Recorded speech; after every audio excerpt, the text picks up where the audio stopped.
नमस्कार, आपका बहुत स्वागत है बिंदास भारत पर। आज हम ना तो राजनीति पर चर्चा करेंगे, ना खेल पर और ना ही कोई इंटरटेनमेंट पर, क्योंकि आज हम उस विषय पर चर्चा करेंगे जो सीधे आपके सरोकार से जुड़ा हुआ है। क्योंकि यह वीडियो बनाने का मकसद यही है कि आपको जिस तरीके के नए नए इजाद किए जा रहे हैं फ्रॉड करने में, उससे आपको बचाया जा सके। डिजिटल अरेस्ट एक नया शब्द आया है, पिछले 6-7 महीने से ये इतना ज़्यादा चर्चा में है और इतनी ज़्यादा ठगी की जा चुकी है इस डिजिटल अरेस्ट से कि जिसकी कोई सीमा नहीं है। या हर एक वर्ग, हर उम्र, कोई भी ऐसा समुदाय नहीं है जो ये कह सकता है कि ये हमारे साथ इस तरीके की घटनाएं ना हुई हों। इसीलिए हमने सोचा कि यह वीडियो बनाना बहुत ज़रूरी है और आप लोगों को भी शायद इस वीडियो के माध्यम से मैं कुछ जानकारी दे सकूं, जिससे आगे होने वाली इस तरीके के फ्रॉड से आपको बचाया जा सके। क्योंकि कहा जाता है कि जिस तरीके से देश में डिजिटलीकरण बढ़ा, उसके साथ ही नए नए तरीके इजाद किए गए। एक बहुत ही अच्छा कहावत है जो कहा जाता है खासकर गांव में कि हर एक ताले की चाबी होती है, वो सही है और इस डिजिटल अरेस्ट पर एकदम फिट बैठता है। क्योंकि जिस तरीके की जद्दोजहद हो रही है, ब्लैकमेलिंग हो रही है, लगातार आपको डिजिटल अरेस्ट करके रखा जा रहा है, हो सकता है इसकी जद में आप आ जाएं, आपके परिवार का कोई मेंबर हो या आपका सहपाठी हो जिसका अगला नंबर लगने वाला हो। मैं एक ऐसे नए मामले की चर्चा करूंगा जो अभी लेटेस्ट, अभी आज के ही अखबारों की सुर्खियों में है। वह मामला है गुरुग्राम के एक पूर्व विदेश मंत्रालय की पत्नी के साथ जो जालसाजों ने उनके साथ ठगी की है।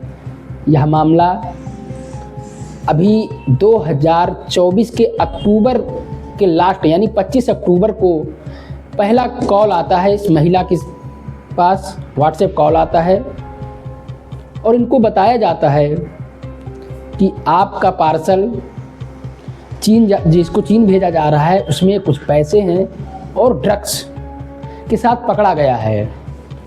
महिला एकदम भौचक रह जाती है और सोचिए महिला है कौन? महिला विदेश मंत्रालय के वो जो वहाँ पर अधिकारी हैं, विदेश मंत्रालय के अधिकारी की पत्नी है। और उस महिला के पास ये कॉल आता है और उनसे 3 करोड़ रुपए की वसूली के लिए बोला जाता है और बताया जाता है कि यदि आप 3 करोड़ रुपए देती हैं तो आपके केस को यहीं पर रफा दफा कर दिया जाएगा, और अगर नहीं देती हैं तो ये मामला आगे बढ़ेगा और आपको गिरफ्तार किया जा सकता है। लगभग 1 महीने तक इस महिला को इन जालसाजों ने साइबर जो ठगी का जो इनका तरकीब है डिजिटल अरेस्ट के माध्यम से लगभग 1 महीने अरेस्ट रखा।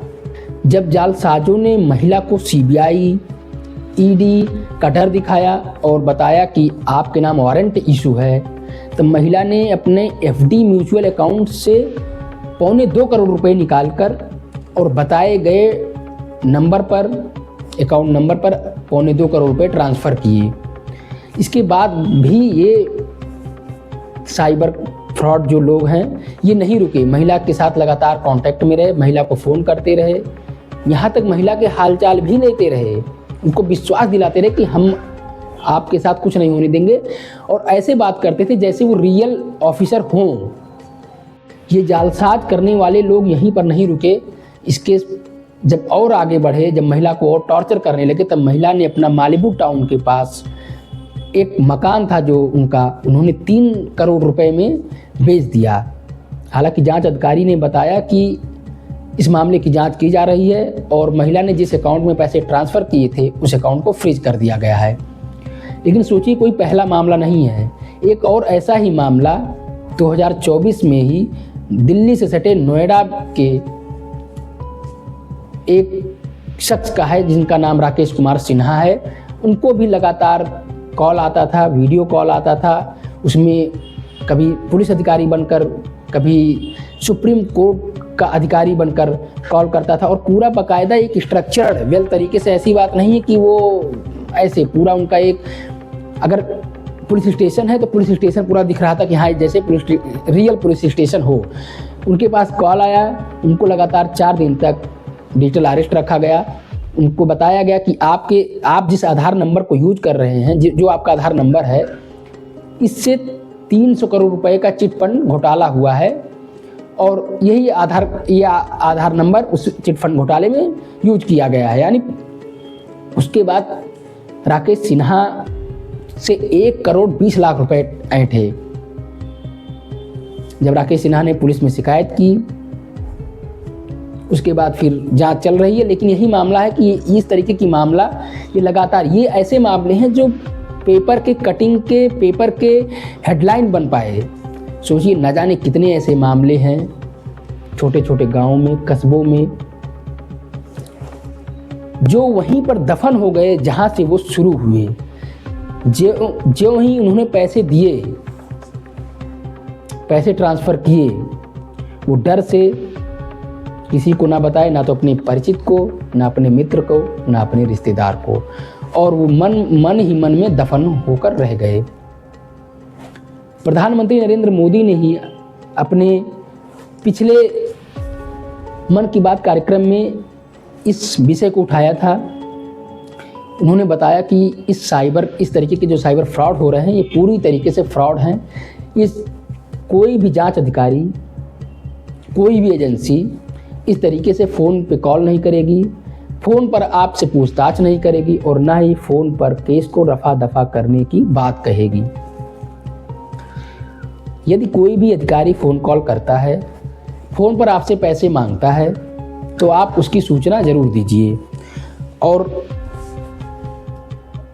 प्रधानमंत्री मोदी ने आगे 3 शब्द बताए, और वो आपको जानना ज़रूरी है।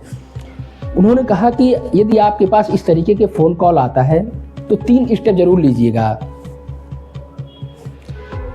पहला, रुको, सोचो और एक्शन लो। क्योंकि आपको जो भी कॉल आए, आप डरिए मत, क्योंकि सबसे पहला वो काम करते हैं आपको डराने का। आपके बारे में पूरा उनके पास डिटेल होता है, पूरी जानकारी होती है। ये रियल जानकारी है जो आपको ये साबित करती है कि सामने से फ़ोन करने वाला व्यक्ति सही है, वो पुलिस अधिकारी ही है, वो सुप्रीम कोर्ट या हाई कोर्ट का ऑफिसर ही है, वो CBI ऑफिसर है, ED ऑफिसर है, कस्टम ऑफिसर है। तो सबसे पहले यदि आपके पास फ़ोन आता है तो आप उस फ़ोन कॉल को रिकॉर्ड करिए। दूसरा जो उन्होंने बोला कि सोचो, आपको ये सोचना चाहिए कि जब आपके पास इतने पैसे ही नहीं हैं, या इस तरीके से आपको वो ये भी बता सकते हैं कि आपकी बेटी या आपका बेटा, कि कुछ मेरे पास तस्वीरें हैं, मैं उस तस्वीरों को पब्लिक कर दूंगा, ये सब भी डर दिखाते हैं, तो भी आप उस पर कोई रिएक्शन मत करिए। और तीसरा है, एक्शन लीजिए। यदि आपके पास इस तरीके की कोई भी फ़ोन कॉल आते हैं तो ज़रूर आप अपने नज़दीकी जो आपके हेल्प सेंटर होंगे या कोई हेल्पलाइन नंबर हो, उस पर कांटेक्ट ज़रूर करिए। यह मामला इतना छोटा नहीं है, यह मामला इतना गंभीर है कि सारी राज्य की सरकारें और केंद्र की सरकार भी, जितनी एजेंसियां हैं, लगभग सारी एजेंसियां जो इसके तह में जाना चाहेंगी, इनके नेक्सस को तोड़ने का प्रयास कर रही हैं, लेकिन अभी भी इनके नेक्सस को तोड़ने में सफल नहीं हुई हैं, और उनके हाथ विफलता ही लगी है। यह मामला 2024 में इस तरीके के 6000 मामले दर्ज हुए हमारे देश में, और लगभग 6 लाख सिम कार्ड को जो साइबर क्राइम में, साइबर ठगी में, डिजिटल अरेस्ट में शामिल थे, उनको ब्लॉक किया गया। लेकिन ये मामला रुका नहीं, ये मामला अब भी जारी है। इसीलिए हमने सोचा कि यह वीडियो हम आपको बनाकर आपके माध्यम से आपके औरों को यह जानकारी दे सकें कि आप अवेयर रहिए, डरिए मत, संयम मत खोइए। यदि आपके पास कॉल आता है, आपको डराया जाता है, धमकाया जाता है, गिरफ्तारी वारंट इशू की जाती है, किसी भी तरीके से यदि आपको बहलाया फुसलाया जाता है, तो आप बिल्कुल मत डरिए और इसकी शिकायत अपने नज़दीकी सेंटर पर ज़रूर करिए। क्योंकि जब तक आप अवेयर नहीं होंगे और जब तक मामला आपसे आपके बगल तक नहीं जाएगा, बगल का मतलब पड़ोसी, बगल का मतलब मित्र, बगल का मतलब यार, दोस्त, नात, रिश्तेदार, कोई भी हो सकता है, जब तक उसके पास नहीं जाएगा मामला, तब तक सामने वाला नहीं जानेगा। हमारे पास भी इस तरीके से बहुत दिन से लोग मैसेज कर रहे थे, कॉल कर रहे थे कि भैया एक वीडियो ज़रूर इस पर बनाइए। और क्योंकि ये इस तरीके की वीडियो चलती तो नहीं है, लेकिन बनाना चाहिए। सभी से मेरी गुजारिश है, जितने भी लोग मीडिया से जुड़े हुए हैं, इस तरीके की वीडियो बनाएं। उनको व्यूज़ आए या ना आए, लेकिन कम से कम यदि आपके व्यूज़, आपके व्यूअर्स कुछ ही देखेंगे, तो वो उतने लोग तो कम से कम इस तरीके के होने वाले अपराध से बच सकते हैं। अगर हो सके तो आप कमेंट करिए। अगर इस तरीके की कोई घटना आपके जानकारी में हुई हो तो कमेंट करिए, अपने लोगों के साथ शेयर करिए और अपने नज़दीकी पुलिस केंद्र पर सूचना दीजिए।